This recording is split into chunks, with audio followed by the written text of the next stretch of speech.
আসসালামু আলাইকুম অডিয়েন্স। আপনাদেরকে আমি খুবই সিম্পল একটা রান্না ডিম আলুর রেসিপি দেখাবো। এই প্রথমেই খুব স্বাভাবিকভাবে আলুটা ভেজে নিয়েছি, ডিমটা ভেজে নিয়েছি।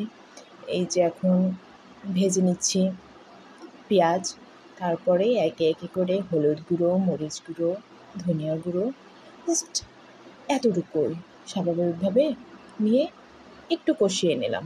তারপর আলুটাকে দিয়ে ভালো করে আলুর সাথে মশলাটা মেখে একটু কিছুক্ষণের জন্য আলাদা করে কষিয়ে নেব। আমি এভাবেই রান্না করি। তারপরে ঝোলের জন্য পানি দিয়ে দিলাম, যদিও ঝোল লাগবো না, আলুটা সেদ্ধ হওয়ার জন্য একটু পানি দিলাম। তারপরে দিয়ে দিলাম ডিম, ডিম দিয়ে ঢাকা দিয়ে দেব।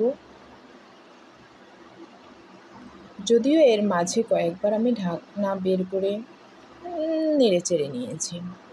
তারপর এই যে ফাইনাল লুক, দেখুন কি ইয়াম্মি সুন্দর।